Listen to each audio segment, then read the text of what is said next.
Okay. It looks like we're up and about.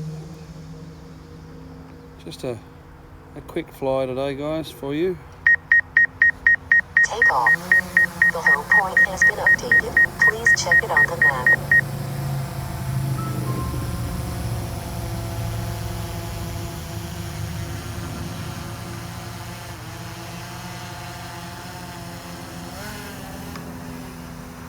Okay,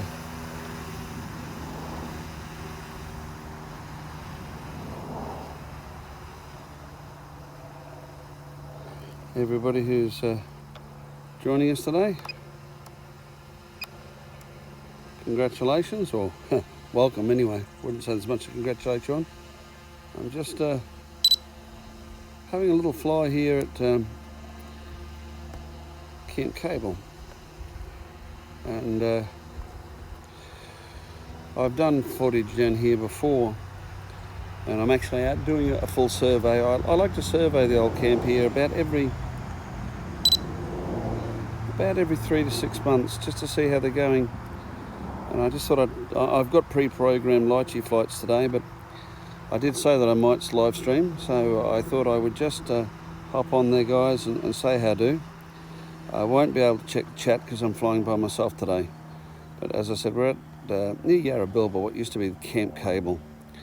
This was the largest training base in the Southern Hemisphere. I did an excruciatingly long 2-part documentary on it when I first started flying. You can find more detail there if you can put up with my waffle. I've certainly learned a bit since then about how long to make your videos. But this is what used to be called Hootman Drive. It was the main entry into Camp Cable. It's fenced off now. It's owned by Lend-Lease, and they're in the process of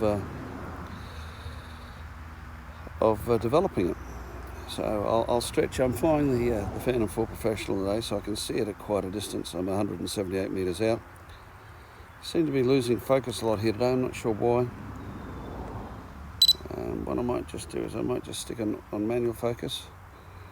There we go, and that should stay focused now for the rest of the flight. Let's hope. Yeah, so much for that. Or it could be the video feed, you know. Bit that way. Anyway, all right, I'll go back to autofocus and we'll see what happens. But I'm going to fly out a little way, maybe 600 metres or so. I wouldn't normally fly that far away from me, but it is over an uninhabited area. So we're coming up over to the left where you can see that stand of trees. That was the boater pool originally. Officers' quarters somewhat further up. Up ahead in the distance you can see part of the Yarra Bilba estate. It's a large area. There was 30,000 troops here. Rifle range, grenade range, anti-tank, mortar. I've been called in here to disarm munitions from time to time. And one of my favourites was a mortar or a shell on the mortar range. Favourite now it's all done. I was sitting at home one day and got a phone call. Ari, I need you to come and have a look at something. So I went out to the mortar range, and there was these people standing around a hole. It'd been a bit raining, so it was muddy. And in the bottom of that hole was a mortar shell, 80mm mortar shell, tail up. You could see the detonator had been struck by the firing pin. And all I can assume is they dropped it down the tube and it had failed to go off. I can see it now. Sarge, what do I do? Dig a hole. They stuck it in there, and 70 years later, one of the enthusiastic metal detectorists, he dug it up with a pick, and he hit it so hard that he managed to break the fins off the bottom of the mortar shell. And this thing was still potentially alive. And yeah. Oh, Ari, we didn't do anything to it. No, that's why there's bright, broken off shards of metal there everywhere. In case you're wondering, no, I didn't disarm that one myself. I called in the bomb squad. Sergeant Smythe, I kid you not, Smythe. So guys, as I said before, I can't watch the chat. I'm flying by myself, and I'll have a look when I get home. And I can't really give you a good flight today because it's not really a scenic area. I'm out here doing a survey, a 3-flight survey. I had a bit of life left on this battery, and I knew that I'd promised a few people I might stream now that I'd worked out the bugs. So I just thought I'd pop on for 10 minutes and give you guys a quick look. and I'm heading back towards me now. But what I'll do, just to give you guys a bit of a look-see, I'll punch it up to 100 metres. Got to be careful, this is not primarily allocated airspace, however it is allocated on a secondary basis for aerobatics training. Haven't heard anybody out here today, but I do want to keep an ear out, obviously, for obvious reasons. So, alright, we're up to 100 metres. And we'll do a bit of a pan round for you guys, and pointing down towards the south, down towards the New South Wales border, the ranges where Matt and I have flown a few times. And we're coming round, pointing to the east shortly, out towards the coast. All this area you see rolling before you used to be Camp Cable. And I think I mentioned I'm flying the Phantom 4 Professional. I always fly that when I get serious about it. Passed through east now, and heading back towards north, passing through north now. There's the Arabilba Estate, the first area that oh, we've got a fire in the distance. Okay, I didn't see anything on the app before to tell me I couldn't fly, so it's obviously far away, that it's far enough away it's not in the included airspace. And there we are, guys, back down.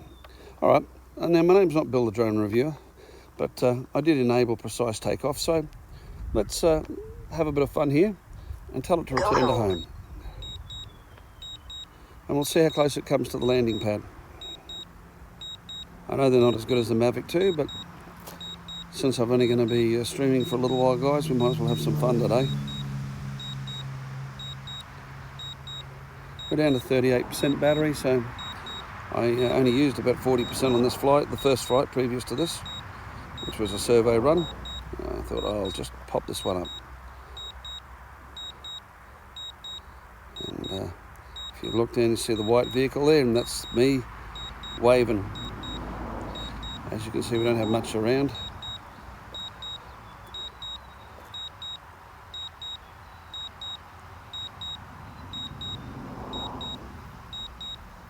And there we are. Don't know if you can see the landing pad. I'll just center it in the screen, as much as it'll let me. It's maneuvering Landing. itself, and it's landing. It says. Let's see how we go. I don't normally do automatic landings. I like to land fingers on sticks, but now and then I do run it as an exercise to see how well it's working, just in case something happens. As I've told people before who've asked questions, oh, don't be frightened. If I drop dead, it'll come back and land beside my cooling body. Maybe I better test that once in a while. Not dying or dropping dead, just landing. And yeah, we're a little bit off center at this point, but we'll see if it corrects on camera at the end. And that's not looking too bad, is it? Okay, I'm gonna cancelling the auto landing because we're gonna miss by a couple of inches, and it's quite rocky here. All right, guys, I'm gonna call it quits there for today, and hopefully, oh, it's picking me up.